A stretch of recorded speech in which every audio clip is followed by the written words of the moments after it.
समोहम सर्वभूतेषु न मे द्वेष्यो।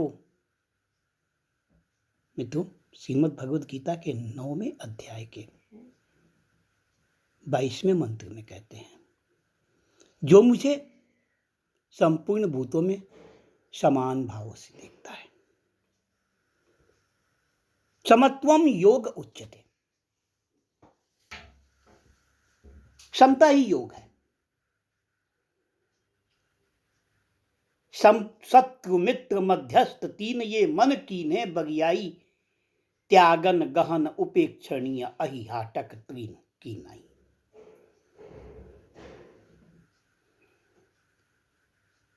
समता में स्थित होने की आवश्यकता है।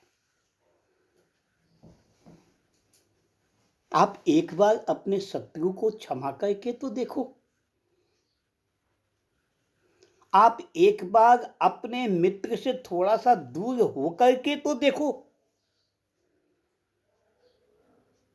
जब तक आप शत्रु से अपनी शत्रुता को भुला नहीं दोगे, जब तक मित्र से मित्रता को भुला नहीं दोगे, तब तक योग का अर्थ अंतःकरण में स्थित नहीं होगा। अहिहाटक तृण की नहीं। जैसे हम एक तिनके को उठाते हैं, तोड़ते हैं, फेंक देते हैं, भूल जाते हैं हमने क्या तोड़कर फेंका था। मैं आपसे एक बात पूछता हूं, आप सोचकर बताना, कल सायंकाल को आपने क्या सब्जी खाई थी? शायद आप बता दो। कल मध्याह्न काल में आपने किस चीज की सब्जी खाई थी? बता देंगे। परसों मध्याह्न काल के भोजन में आपने कौन सी सब्जी खाई थी? सोचना पड़ेगा। और यदि मैं ये कहूं कि दिनांक 12 मार्च 2025 को आपने मध्याह्न काल में क्या क्या भोजन किया था, बहुत बड़ी समस्या खड़ी हो जाएगी। जब 3-4 दिन की स्मृतियां हमें नहीं रहती,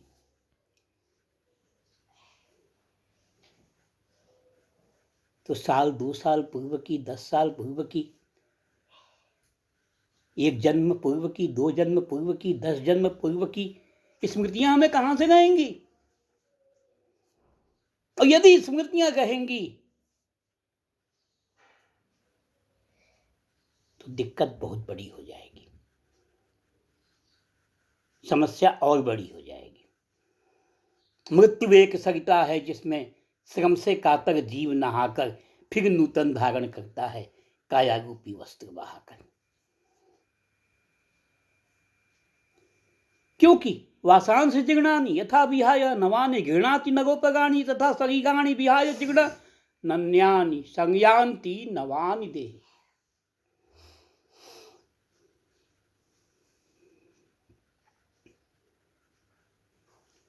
समूहम सर्वभूतेषु, यह समता कब आएगी? सभी भूतों में, शत्रु में, मित्र में, यह समता कब आएगी? इसके आने का एक ही उपाय है,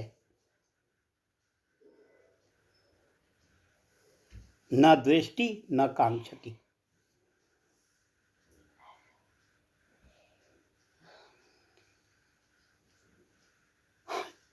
मन मगे माया मगे मगमग जाए शरीर, आशा तृष्णा ना मगे, कह गए दास कबीर। आप कहते हैं ना, रास्ते में पकौड़े बन गए थे, मन को मार के आगे बढ़ गए, नहीं खाएंगे। किसी के घर गए, मिठाई की प्लेट आई, सफेद चीनी से बनी हुई, सफेद चीनी जहर है, डायबिटीज है, मन को मार लिया, नहीं खाया। मन को मारा,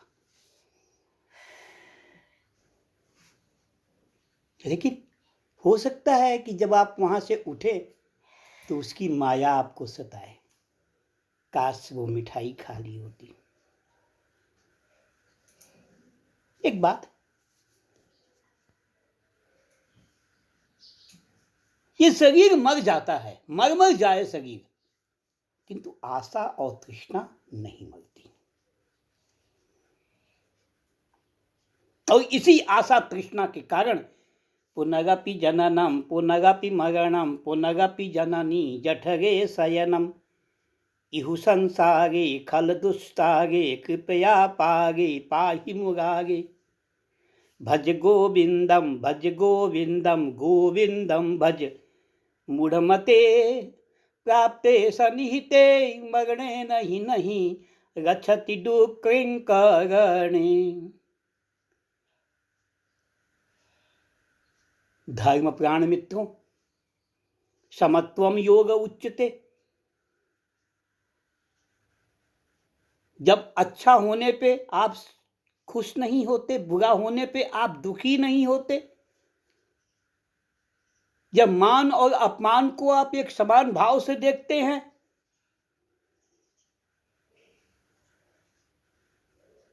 तो आप योगी बन जाते हैं, तो आप शिव बन जाते हैं,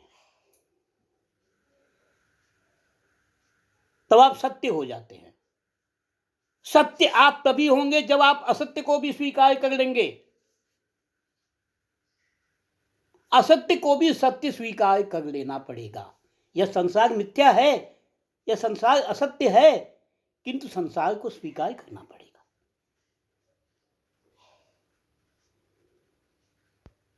यदि आप संसार को स्वीकार नहीं करोगे तो इसका अर्थ यह हुआ कि आपने संस्कारों को स्वीकार नहीं किया। यदि आप संस्कारों को स्वीकार नहीं करोगे तो आपने संस्कृति को स्वीकार नहीं किया। यदि आपने संस्कृति को स्वीकार नहीं किया तो आपने धर्म को स्वीकार नहीं किया। यदि आप धर्म को स्वीकार नहीं किया तो आप आत्मा को कहां से स्वीकार कर पाओगे? आत्मा को स्वीकार करना पड़ेगा। देखिए, ये तो निश्चित है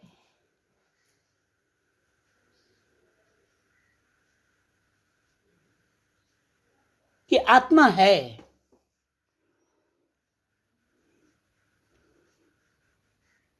कुछ कहते हैं आत्मा नहीं है।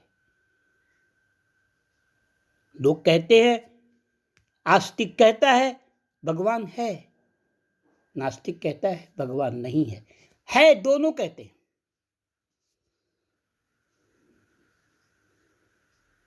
इस अस्थि में ही धर्म का मर्म छुपा हुआ है।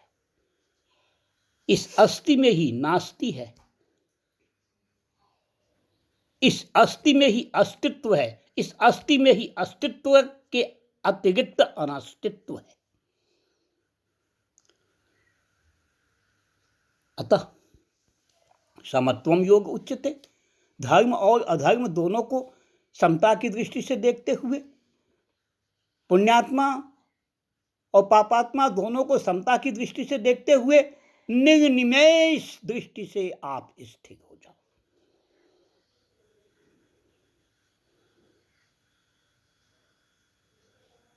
आपका कल्याण निश्चित है। मित्रों, भगवान मंदिर में है।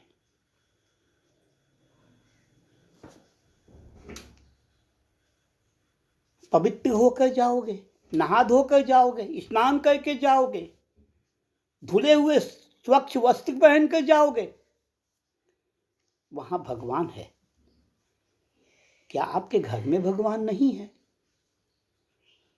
घर में भी भगवान है, वही भगवान आपके घर में भी है। ये जब तक आप स्वीकार नहीं करोगे तब तक आप सत्य के समीप जाकर लौटाओगे, बार बार जाकर लौटाओगे। ये निश्चित है, देवालय में मृत्यु नहीं आएगी। ये निश्चित है, घर में मृत्यु आएगी कि नहीं आएगी ये आप नहीं कह सकते। मार्ग में भी आ सकती है, कहीं भी मृत्यु आ सकती है। अपवित्रता की स्थिति में मृत्यु का आना ज्यादा संभावी है।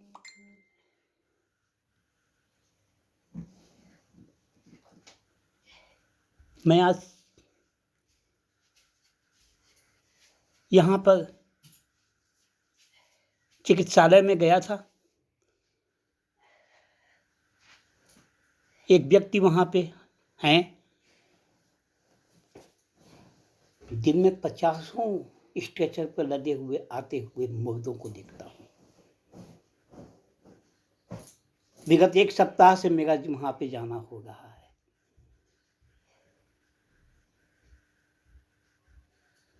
और सैकड़ों हजारों लोगों को मुस्कुराते हुए स्वस्थ होकर वहां पे जाते हुए भी देख रहा हूं।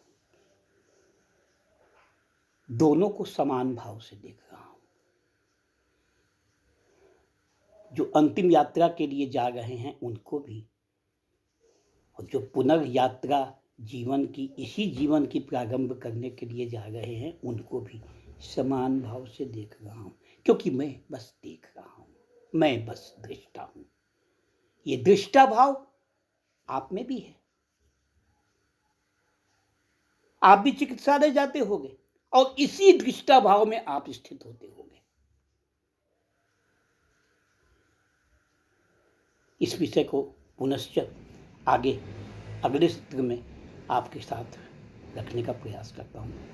हरि ओम तत्सत।